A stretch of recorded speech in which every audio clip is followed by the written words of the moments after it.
Go Jego! Go Jego! Go Jego! EDSA! EDSA! EDSA!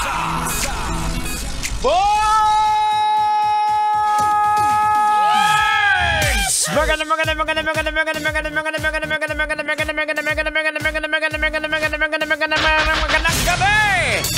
Check your Philippine Standard Time. It is now 32 minutes after 8 o'clock in the evening. Magandang gabi po sa lahat. Sa mga kabisyo po natin, sa mga pauwi na ng bahay at yung iba naman, papasok pa lang ng trabaho. Welcome po dito sa programang EDSA. And actually, this is the final hour drive of the show. Hope you guys all having a great time. Now, let's go. Let's go down to business. Pag-usapan na natin to! Actually, matagal-tagal na rin din itong nangyari. But, ngayon na po natin nakita to. So, let's dig in. Isang piso sales strategy, naging tragedy. Oh no! Isa pong mobile phone company ang nag-viral kamakailan dahil sa isang pagkakamali. At ayon po sa live selling, dapat 10 lang po ang dapat na ipamimigay na phone sa halagang tig-piso. Kung sino po ang makapag-check out, so 10 lang po dapat. Kaso, ang sabi nila, nagkaroon daw ng technical error. Oh no!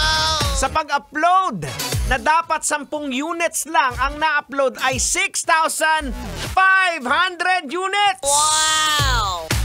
O yun, ang nangyari, 6,500 units ang na-check out. Kaya nanawagan sila na kung pwede daw sana i-cancel na lang daw.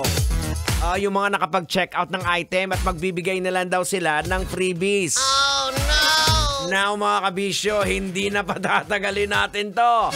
Logican na natin to, Tang! Ay, sige, ano pang hinihintay mo, kalbo? Logican mo na yan! Logican na yan! Logican na yan!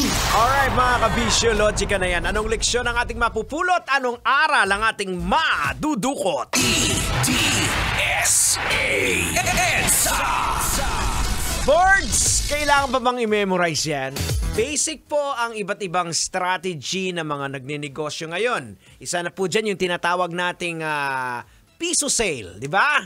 Okay, now para lang pag-usapan, para mag-trending, sa pahayag po ng naturang cellphone company na technical error daw yung nangyari. Instead na 10 lang po ang i-upload, naging 6,500. Now, ang opinion ko po dito, malinaw po na hindi po technical problem ang nangyari, kundi isang human error. Oh no!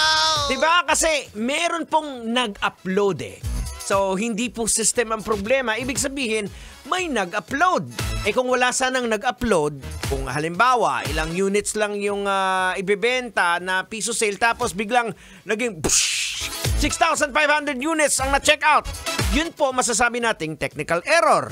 Yung nangyari, since may human intervention sa pag-upload, human error po yun. Oh no! Diba? So, diba? So, mga kabisyo, huwag po isisi sa technical issue. Kung makakapagsalita lang siguro yung system, baka minura na kayo ng mababahong salita. Anong mga babahong salita, Tam? Halimbawa? Ay, gaya ng mga kaning baboy. Ayan ba, tae, o nagaya patay na daga.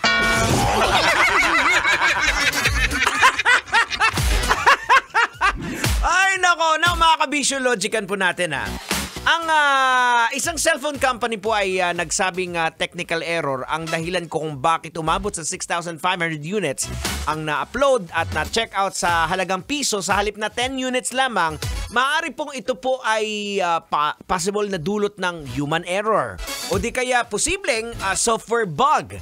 Ang problema po sa sistema ay maaaring nagdulot po ng maling pag-compute o maling pag-input ng data.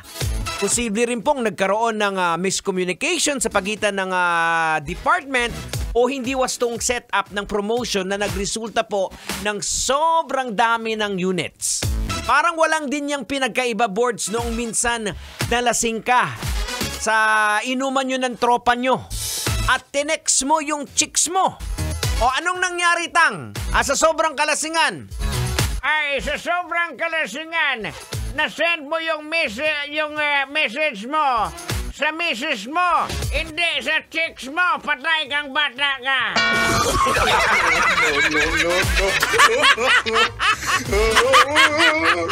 Aray! Maloy ka!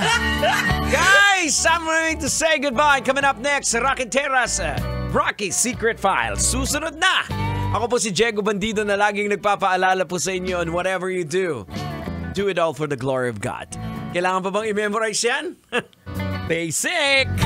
Kailangan pa bang i-memorize yan? Love Radio Basic!